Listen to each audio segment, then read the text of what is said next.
Quando a gente fala de risco no trabalho, aqui no Brasil, a coisa é bem mais complexa do que parece.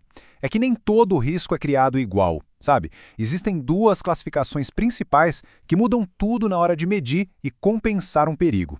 E hoje, a gente vai decodificar essa diferença crucial entre o que é um trabalho insalubre e o que é um trabalho perigoso.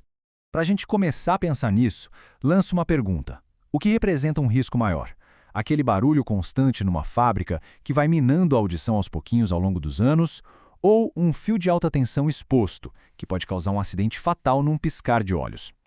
A resposta para essa pergunta está bem no coração da nossa legislação trabalhista. E é aí que entram os dois termos oficiais da nossa conversa: insalubridade e periculosidade. À primeira vista pode até parecer a mesma coisa, né? Afinal, os dois falam de risco. Mas, não são. Na verdade, eles descrevem tipos de perigo completamente diferentes, com regras e pagamentos que não têm nada a ver um com o outro. Então, vamos mergulhar nisso? Olha só o nosso roteiro de hoje. É bem direto. Primeiro, a gente vai fundo no que é o trabalho insalubre, aquele desgaste lento que está na NR15. Logo depois, a gente parte para a ameaça imediata da NR16, a tal da periculosidade.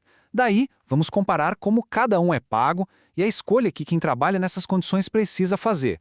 E para fechar, a gente entende por que tudo isso é tão importante. Vamos começar então com a famosa Norma Regulamentadora 15, a NR15. Ela é a que trata da insalubridade. Pensa nesse risco como se fosse um veneno em câmera lenta, sabe? Ele não te derruba de uma vez, mas vai agindo aos poucos, dia após dia, desgastando a saúde de quem trabalha. A definição oficial deixa isso bem claro. Insalubridade acontece quando alguém no trabalho é exposto a agentes nocivos. Pode ser barulho, calor, poeira, produtos químicos, em níveis que estão acima do que a lei chama de limite de tolerância. A palavra-chave aqui é tempo. O dano não é imediato, ele é cumulativo, vai se somando com os anos. Bom, se existe esse risco, precisa existir uma compensação financeira, certo? E a NR15 estabelece um sistema com 3 níveis. Dependendo da gravidade da exposição, o adicional pode ser de 10% para o grau mínimo, 20% para o grau médio ou chegar a 40% no grau máximo.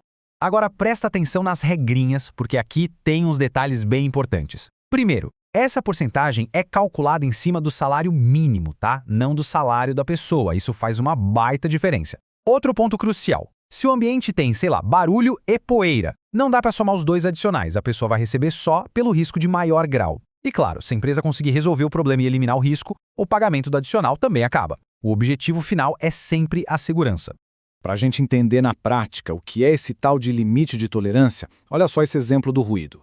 A 85 decibéis, que já é um barulho considerável, o limite de exposição é de 8 horas por dia. Agora, se o barulho sobe para 100 decibéis, esse tempo seguro cai para apenas 1 hora. E se chegar em 115 decibéis, a exposição máxima permitida é de só 7 minutos. Isso mostra direitinho como o risco é quantificado de forma bem séria. E não pensem que a NR15 fala só de coisas comuns, como barulho e calor, não.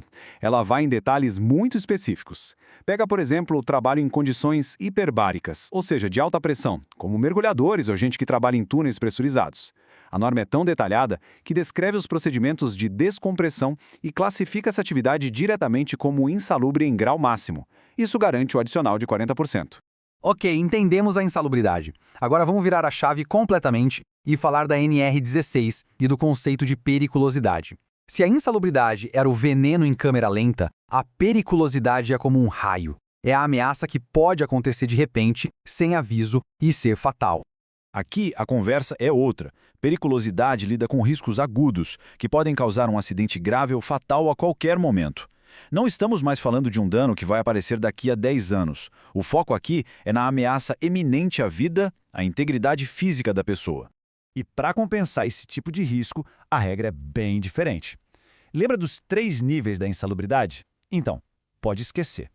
Na periculosidade, a taxa é única e fixa, 30%, sem essa de grau mínimo ou máximo. É 30% e ponto final.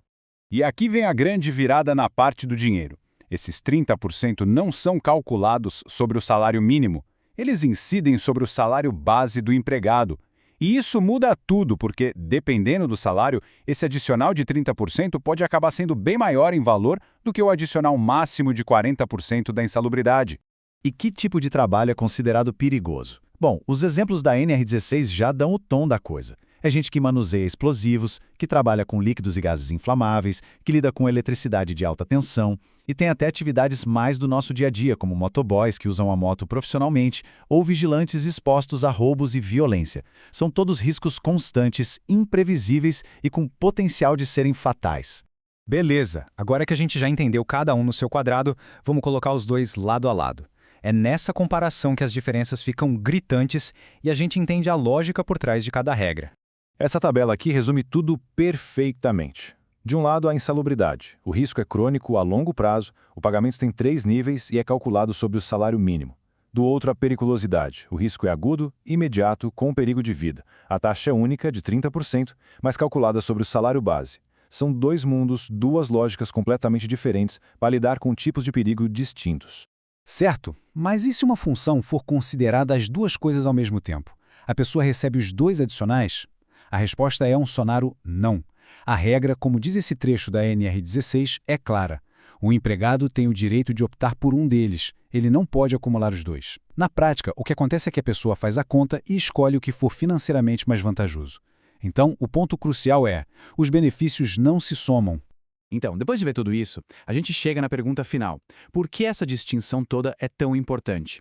Qual é o grande objetivo desse sistema? A resposta vai muito além de só dar um dinheiro a mais para quem se arrisca. O objetivo principal é forçar o reconhecimento dos riscos. Ao classificar e colocar um custo neles, a legislação incentiva as empresas a investirem em segurança, para mitigar ou, melhor ainda, eliminar esses perigos. No fim do dia, a ideia é criar um ambiente de trabalho mais seguro para todo mundo. E para a gente encerrar, fica aqui uma reflexão. Essa compensação financeira, que é um direito legal e super importante, sem dúvida, mas será que ela realmente paga o risco? Um percentual a mais no salário pode de fato compensar a exposição a um perigo que pode custar saúde ou a própria vida?